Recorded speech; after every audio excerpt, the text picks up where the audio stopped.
As someone who's had the opportunity to work with Prime Minister Modi for the last 8 years, it's a great honor to contribute to this volume. And what I have tried to do in the chapter which I have contributed is to really present my understanding of him in a set of contrasts. One is a contrast of a deeply nationalistic figure, someone who's almost driven by his desire to take India to a higher level, and the same nationalistic figure is actually very international, with an enormous curiosity about the world. So this nationalist, internationalist paradox that he represents is one part of it. The other, of course, is a leader who's very steeped in our history and culture, but who still realizes the promise of technology, who has a great belief in the power of science, who again uses one to reinforce the attractiveness and the strength of the other. So that's the second set of contrasts. The third, of course, is of a prime minister with a tremendous vision, a vision for India, for the world, but who translates that vision, who draws from the ground, who validates it every day from what is happening on the ground. So this unity of thought and action that he lives and actually uses for his policy making.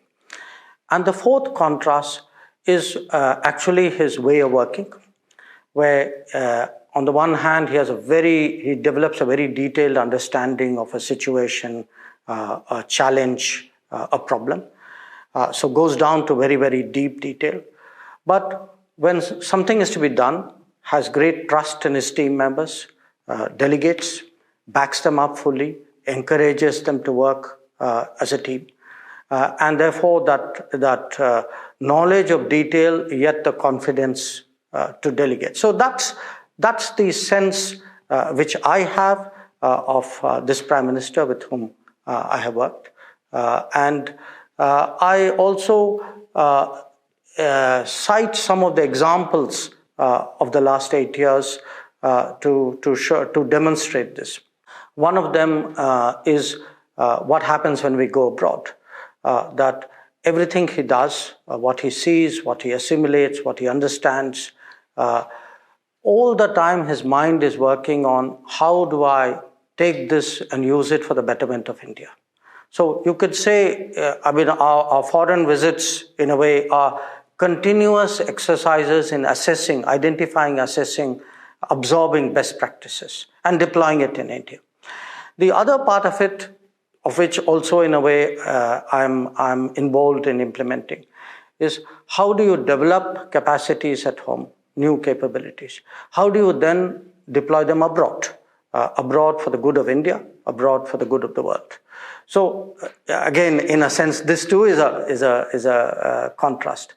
I have, of course, got to know him much more closely after he became Prime Minister. I had met him for the first time when he was still Chief Minister. He had come to China. I mentioned my first encounter with him in China. But I've heard so much about his Gujarat days from him. And I see that having an influence on his thinking. Certainly, there are two very obvious examples.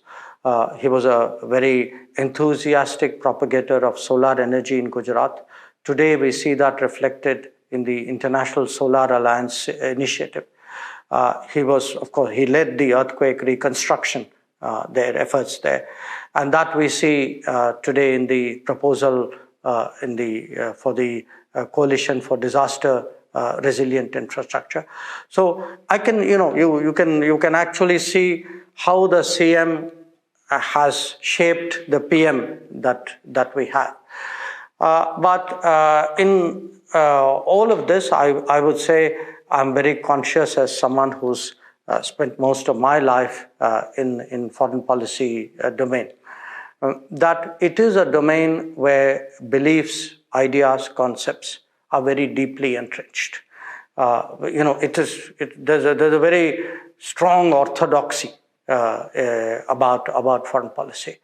And I find it very fascinating about Prime Minister Modi that he had both the ability, the determination, and in some ways the vision to challenge that orthodoxy. I mean, I begin with how he actually, at the first swearing in, the idea of getting all our neighboring leaders to India was itself was a departure from traditional diplomacy as we know it.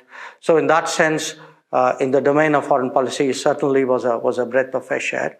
And I think those who would go through the book would find different aspects of his ideas, his personality, his working style. Certainly, from the foreign policy perspective, the part which the world, in a sense, that I come from, I can say that it's been a very, very fascinating experience to work under his leadership, and I'm sure that the reader would agree with me when they go through that.